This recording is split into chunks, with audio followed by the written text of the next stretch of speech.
Hello, good morning from Kalimpong. আগের ব্লগে আপনারা দেখেইছেন যে আমরা শতাব্দী এক্সপ্রেসে করে এনজিপি পৌঁছেছিলাম। তো আমরা কালিম্পংয়ে একদিন ছিলাম আর হাফ ডে দার্জিলিংয়ে জাস্ট লেজার টাইম স্পেন্ড করেছিলাম।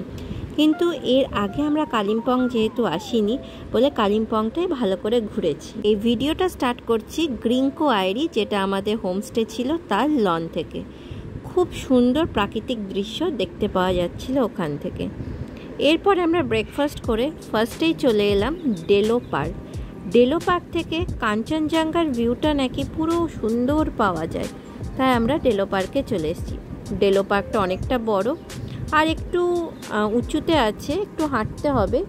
একটু বয়স্ক মানুষ থাকলে একটু প্রবলেম হতে পারে, বাট আস্তে আস্তে এলে অতটা প্রবলেম হবে না। এখন দূরে কিন্তু কাঞ্চনজঙ্ঘা দেখা যাচ্ছে, কারণ আজকে ক্লিয়ার স্কাই ছিল।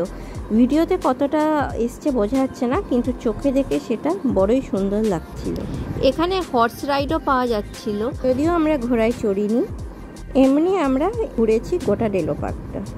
ডেলো পার্ক থেকে ফেরার পথে পাইন ভিউ নার্সারি যাওয়ার আগে একটা খুব সুন্দর বুদ্ধা স্ট্যাচু ছিল।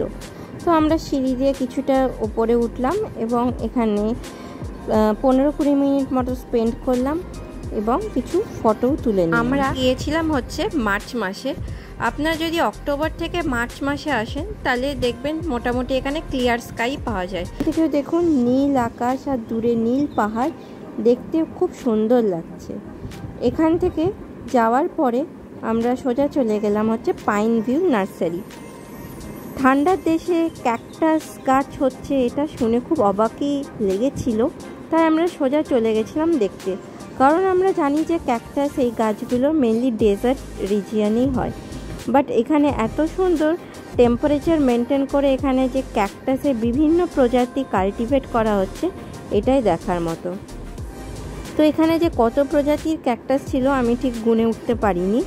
এরকম প্রচুর ঘর ঘর করা ছিল যেখানে প্রচুর টাইপের ক্যাকটাস ছিল। তো এগুলোই আমরা দেখলাম।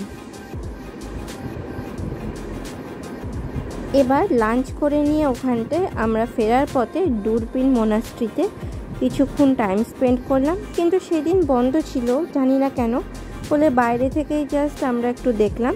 তারপরে আমরা আমাদের হোমস্টেতে ফিরে এলাম।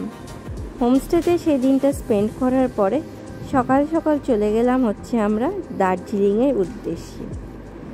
তো রাস্তায় কিছুক্ষণ দাঁড়ালাম এবং একটা ভিউ পয়েন্ট থেকে পুরো কাঞ্চনজঙ্ঘাটা ভালোভাবে দেখা যাচ্ছিল, সেটাই দেখলাম।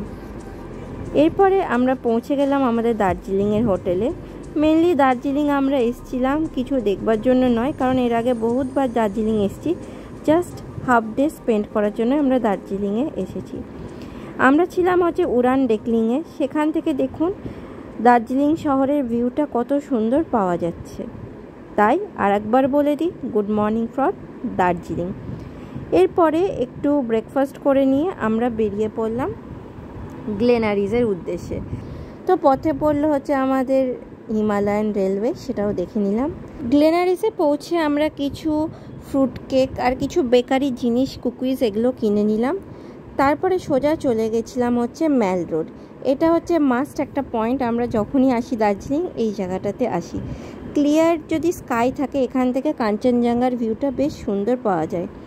যাই হোক, আমাদেরকে যেহেতু আজকেই ফিরতে হবে বলে হাতে বেশি সময় নেই, আমরা হোটেলে ফিরে গিয়ে লাঞ্চ করে আবার এনজিপির উদ্দেশ্যে রওনা দিলাম। আমার এই মিনি ব্লগটা যদি আপনার ভালো লেগে থাকে তাহলে please like, share and subscribe করে পাশে থাকবেন। দেখা হবে অন্য ভিডিওয়।